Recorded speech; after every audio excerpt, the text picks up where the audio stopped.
You can see Anti-Mage has been very effective farming in the bot lane. You can see that he's picked up 34 creep kills in 6 minutes, which is like a little less than 6 creep kills a minute, which is very, very strong farm this early in the game. And this Anti-Mage will probably be very, very annoying as the late game goes on. I think Anti-Mage pretty much counters Luna pretty hardcore because he has innate magic resistance with his spell shield, and a lot of Luna's early game nuke damage comes from her nukes, her Lucent Beam, her Eclipse. I'm assuming, yeah, she probably picked up a point into stats, or maybe a point. No, she picked up multiple points into glaives, which is very interesting. So that just indicates even more that, alright, we're gonna push as soon as possible. We're gonna push hard. We're gonna push fast. We're not gonna take it slow and easy. We like to be rough with this push strat right here. So we're not gonna sort of do any foreplay. We're just gonna push as hard as possible. And we see Earthshaker being totally screwed. He wands up, but he pops the Echo Slam, and he's gonna kill Puck. Wow! He definitely dies to the Lich, but that bought him enough time, that chain stunning, and that's what high level Earthshaker can do to you. If you dive on him, you get faster Echo Slam, and that was actually a 3-for-1 exchange, which Aeon Singapore will definitely take in any stage of the game, even in the early game, and even in the late game. So that early levels and experience helped Earthshaker pick up a fast Echo Slam, allowed him to just survive so long. Earthshaker's pretty hard to kill in the early game, but the problem is that he doesn't really receive too much experience. It's a very interesting thing that Aeon Singapore is doing in regards to Earthshaker. They're giving a lot of levels, which is very untypical or atypical in any pro game. We actually see Crystal Ming being jumped upon, and she's totally fucked. Yep. A nice splash all over her face is very, very... That can be a porno right there. But Lich actually gets shackle shot, and Chen tries to jack with the Test of Faith, but nope, Puck actually receives a return kill, and Winner has to GTFO right now if she wants to save her life. And yep, she's gonna win run out. Meanwhile, we see Weaver diving on the Luna, but Luna actually pops her ultimate and kills the Weaver. So actually, that early Gloves of Haste indicated Hand of Midas, which I think is a strong choice. Of course, Hand of Midas gives you a lot of gold, but can also insta-kill creep and give you even more gold that way.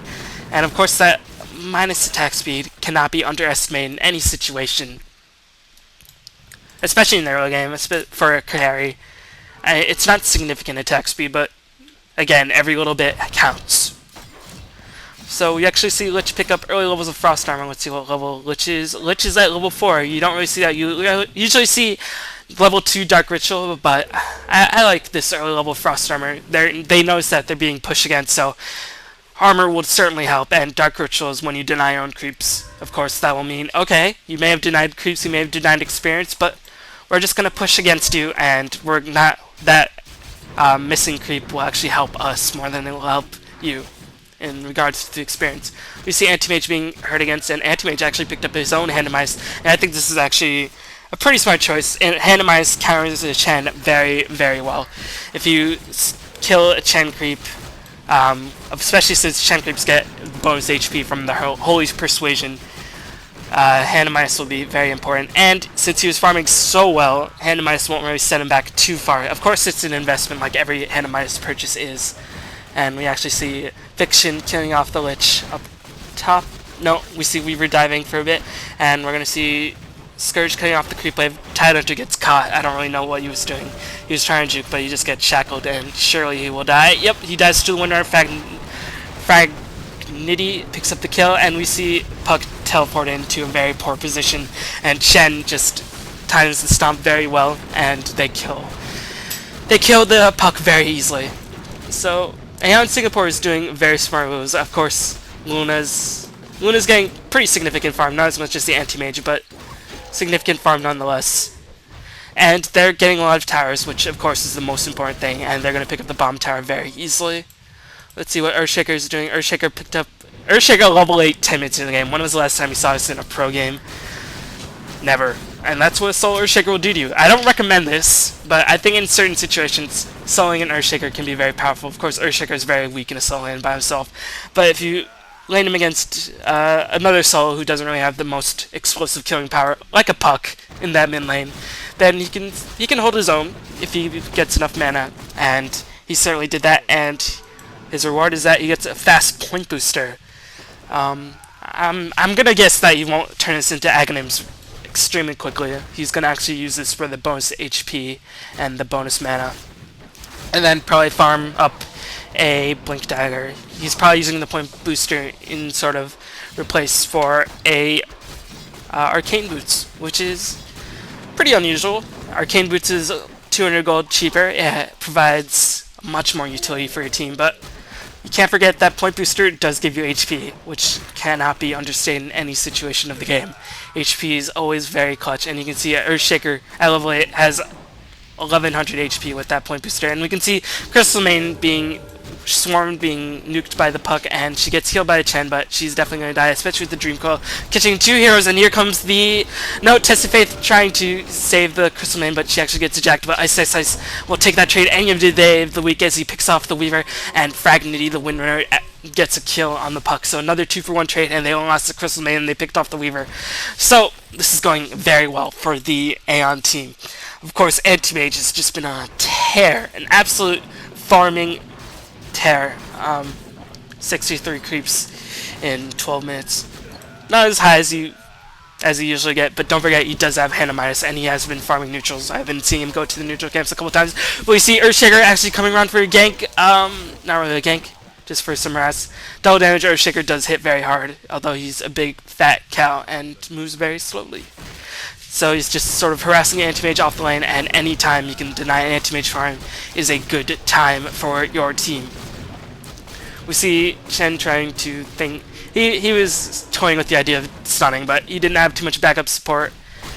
Actually, Windrunner was sort of caught out of position. Chen sort of forced to go in and try to bail him out, and Anti-Mage actually picks off the Windrunner. Tidehunter pops a giant ultimate, and looks like Scourge are going to get cleaned up completely, and it's a 3-for-0 exchange. So the Windrunner is caught out of position. I don't think they would have gotten that gank. They saw the Tidehunter and the Lich for sure, and they saw probably the Anti-Mage. I don't know if they necessarily saw the Puck, but Puck can come in and out of the battle anytime he wants, in and out of that battle all day long. So a 5-on-3 yields pretty disastrous results for the Scourge team, and more importantly, although that gives Luna enough time to farm, you can see she picked up a pretty early helm with the Dominator. I'll be interested to see. She'll probably finish her trades and probably go for BKB. BKB, a very strong item in any point of the game. But against Lich, Tidehunter's ultimate is, as you might know, one of the few stun ultimates that does not go through BKB. But if it did, it would just be insanely broken. But Tidehunter's ultimate gets nullified by BKB. Time-lapse is that Lucent Beam. But Crystalmain comes in for some support in the rear, coming up for some rear action on the Weaver. Windrunner harassing the Puck off the lane. Windrunner hasn't really been too effective. She's 3-2, but she got hated down very hard in the early game. Of course, we're going to see. Looks like she's going to go for her Vlads. And of course, how many times can I restate this? They want to push. And I don't think Luna can outcarry the Anti-Mage, so this is a very smart choice. And I don't even know if Luna can take this fight against the Anti-Mage, especially with creep support and with the Anti-Mage constantly burning mana. I'd be curious to see what level Spell Shield is. I know I can go to the top, the chat, the skill log. Fuck. Can I speak today? I don't know. I'm a little too used to FriedRiceFrog saying stupid things, and I respond like a retard myself. I'm sorry. That's pretty offensive. A not smart person. There. That's a little less offensive because it doesn't single out any group. But yeah, FriedRiceFrog would say something stupid and I'd reply with something equally stupid. So when I'm trying to analyze the game by myself, it's a little bit different. I'm getting a little more tongue-tied, but I haven't been saying like, which I didn't know I did too much about. I received criticism that I say the word like too much. I know I say the word so too much, but I didn't think I'd say the word like too much. But I've been trying to make a conscious effort to cut down on any amount of repetition. We see Earthshaker farming up the jungle. He's gonna have to pop his regen rune right now, and he'll probably just go for a blind fissure. Not really a blind fissure because it's a neutral camp. Neutral camps can only go in one direction, regardless of where they are. Weaver is going for a tank. He's 35 creep kills in 60 minutes. Abysmal farm. 3 and 3, but Weaver is just having minimal effect on this game. And we see Scourge going for another tower push. So they've actually picked up 5 towers in 16 minutes, which is a very healthy tower count. And who picked up the mechanism? I would see... No, Chen actually has the buckler, but that Arus will be very important. Any bit of team fight capability that I can give to your team will be extremely important. Any push lineup. And any lineup in general, but in push lineups, it's more important to get that huge dream call, getting 4 heroes, but Tidehunter couldn't get his ultimate off at all, so that was really significant. But Luna does die. Lich with the chain frost and the dream call caught 4 heroes, and that was a perfect dream call. It was very unfortunate for the Sentinel team that no mini stun. Oh, but Winner does get nuked down by literally the last second by the puck. Wow, so what a dream call by the puck, turning that battle. And if Tide got that ultimate off, I would have thought it would be a 5-0 exchange, and that would have surely spelled the doom of the Scourge team right there. But now Scourge has a little bit of hope, not much hope, very much, but you can see Luna had to buy back. I don't know if that buyback was really too necessary. They're not going to defend mid-tower anyway. Earthshaker will do his best to slow down any tower, but Luna's TP is definitely on cooldown. So they're going to give up this mid tower. So I don't know if that buyback by Luna was really too necessary. But in the early game when you're not high as level, you can usually trade off your buyback gold cost in exchange for additional farm. But we see that Weaver picked off the Luna. Very unfortunate, and we're going to see some hate going down on the anti-mage, but nice to deny by the Earthshaker. So we see Luna actually getting picked off, and she wasted that buyback gold, and she lost additional farm. So I don't know if that was really the smart choice by iceiceice there. Of course, iceiceice, along with most pro players, are 800,000 times better than I am, but I have to question that decision a little bit. Maybe he felt secure because he saw a push going on the middle tower, and he felt like, okay, they're going to have to devote at least 4, but with just the Weaver and Purple, which is the Tidehunter, they were able to pick off the Luna with relative ease. Let's check out the levels really fast.